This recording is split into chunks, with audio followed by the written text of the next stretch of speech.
2012, an outbreak of fungal meningitis occurred here in the United States, linked to contaminated steroid injections produced by the New England Compounding Center, or NECC, which was a compounding pharmacy based in Massachusetts. This incident highlighted the risks associated with compounding practices and raised concerns about the oversight and regulation of compounding pharmacies. The NECC was responsible for producing and distributing compounded medications to various healthcare facilities across multiple states, 20 to be exact. One of their products, a steroid injection called methylprednisolone, was used primarily to treat back pain and inflammation. It was discovered that the NECC had failed to adhere to appropriate sterile compounding practices, which resulted in the contamination of their products. It was actually fungal contamination, specifically the presence of a black mold known as Xerohilum rostratum. This mold was found in vials of methylprednisolone, and this is what it looks like. Disturbing, to say the least. The contaminated steroid injections were administered to patients primarily through epidural injections for back pain. Unfortunately, the contaminated medication exposed patients to the risk of fungal infections, including fungal meningitis, which is an inflammation of the protective membrane surrounding the brain and spinal cord. As a result of the outbreak, hundreds of people were affected across multiple states, and a significant number of cases resulted in illness and death.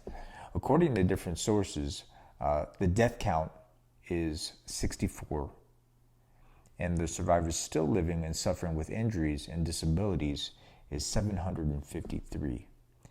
Now, the CDC stopped counting in 2015.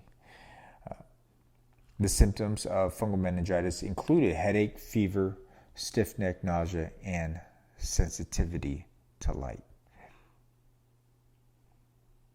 Now, the Centers for Disease Control and Prevention, the CDC, and the FDA collaborated to investigate the outbreak and identify the source of the contamination, which is a very difficult, complicated, and urgent situation.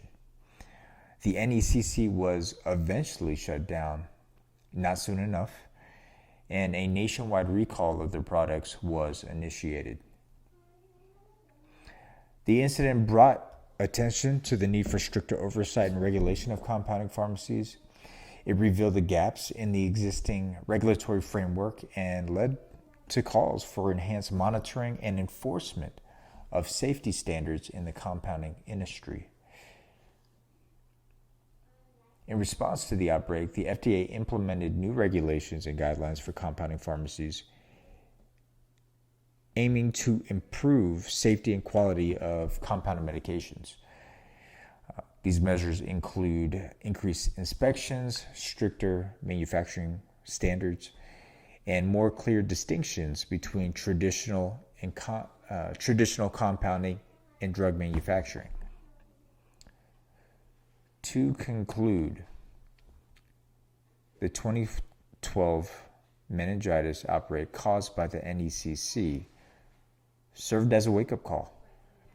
It was a watershed event for the healthcare industry and regulatory authorities.